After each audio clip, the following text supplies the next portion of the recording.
ذرا غور کیجیے، میرے والد گرامی فرماتے تھے کہ بیٹا باپ سے کہے کہ ابا جی میں آپ سے اس لیے مانگ رہا ہوں کہ آپ میرے ابو جو ہیں،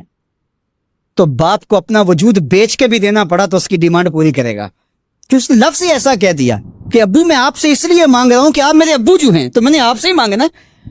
تو بندہ کیا کہہ رہا ہے؟ اللہم انی اسألک بانک انت اللہ، اللہ میں تجھ سے اس لیے مانگ رہا ہوں کہ تو میرا اللہ جو ہے، لا الہ الا انت، تیرے علاوہ کوئی ہے بھی تو نہیں، انت الاحد الصمد الذی لم یلد ولم یولد، تو ایک ہی ہے، واحد ہے، اور کوئی ہے ہی نہیں جس در پہ جاؤں، کوئی چوکھٹ نہیں ہے جہاں دامن پساروں، کوئی دہلیز ہی نہیں ہے جہاں جھولی پھیلاؤں، تو بے نیاز ہے، اور تجھے نہ کسی نے جنم دیا اور نہ تو نے کسی کو جنم دیا۔ مالک میں تیرے حضور دعا کر رہا ہوں۔ یہ وہ دعا کر رہا تھا کہ میرے حضور نے سن لی۔ تو ایک صحابی کو فرمایا کہ یہ جو دعا کر رہا ہے، جو مانگے گا اللہ عطا کرے گا، اس نے مانگا ہی اس ڈھب سے ہے، اس ڈھب سے ہے۔ ایک دعا اور سن لیجئے جو سیدنا علی المرتضیٰ رضی اللہ تعالی عنہ رب سے مانگتے ہیں۔ اللہ اکبر، مجھے تو آج سارا دن اس دعا نے نحال کیے رکھا۔ یہ دعا مانگتے ہیں تو عجیب کیفیت ہوتی ہے،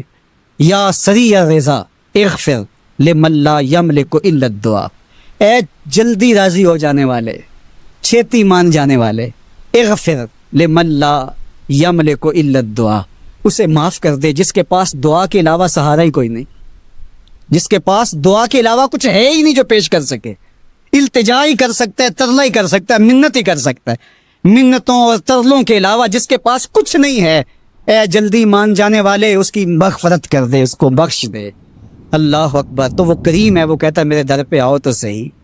کوئی جھولی پھیلاؤ تو صحیح، ہم تو مائل بکرم ہیں، کوئی سائل ہی نہیں، راہ دکھلائیں کسے راہ رب منزل ہی نہیں، کوئی آئے تو صحیح، جھولی پھیلائے تو صحیح، کوئی طلب تو کرے۔ دنیا والوں سے مانگیں تو ناراض ہوتے ہیں، اللہ سے نہ مانگیں تو ناراض ہوتا ہے۔ اللہ کہتا ہے مجھ سے نہ مانگو گے تو پھر کس در پہ جاؤ گے؟ قل ما یعبأ بکم ربی لولا دعاؤکم، اگر تم نہیں مانگو گے تو پھر وہ بھی پرواہ نہیں کرے گا، تم مانگتے رہو گے، جھولی پھیلاتے رہو گے، وہ اپنی رحمتیں تمہارے دامن میں ڈالتا رہے گا، اس کے خزانوں میں کوئی کمی نہیں آتی، ہر بندے کو اس کی ڈیمانڈ کے مطابق، چاہت کے مطابق، طلب کے مطابق، آرزو اور تمنا کے مطابق دے دے، اس کے خزانوں میں پھر بھی کوئی کمی نہیں آتی۔ تو اسی سے مانگیں۔ مسجد نبوی کا صحن تھا اور ایک شخص کونے میں بیٹھ کے دعا مانگ رہا ہے، ذرا اس کے دعا کے لفظ سنیے۔ اللہم انی اسألک بانک انت اللہ، اے اللہ میں تجھ سے اس لیے مانگتا ہوں کہ تو میرا اللہ جو ہے۔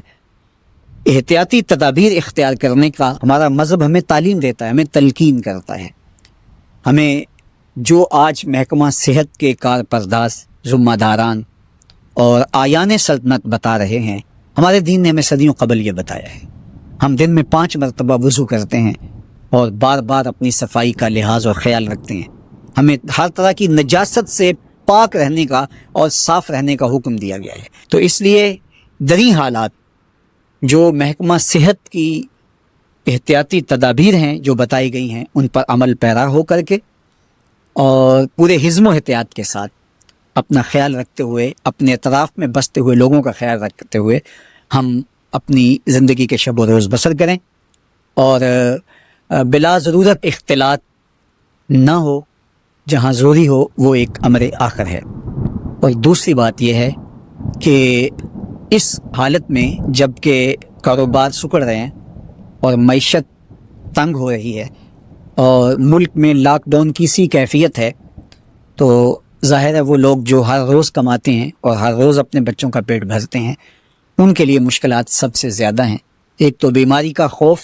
اور دوسرا اپنے بچوں کے بھوکے رہنے کا خدشہ۔ تو میں اور آپ اپنے اطراف میں غور و فکر کریں، دیکھیں جو میرا حلقہ اثر ہے، میری جو استطاعت ہے، استطاعت بھی اپنی دیکھوں اور اپنا حلقہ اثر بھی دیکھوں، اور جہاں تک میں اپنے دائرے میں رہ کے کر سکتا ہوں، جہاں تک آپ کر سکیں، انسانیت کی خدمت کیجئے اور لوگوں کی ڈھارس بندھائیے، لوگوں کو حوصلہ دیجئے، اللہ کی طرف رجوع کیجئے۔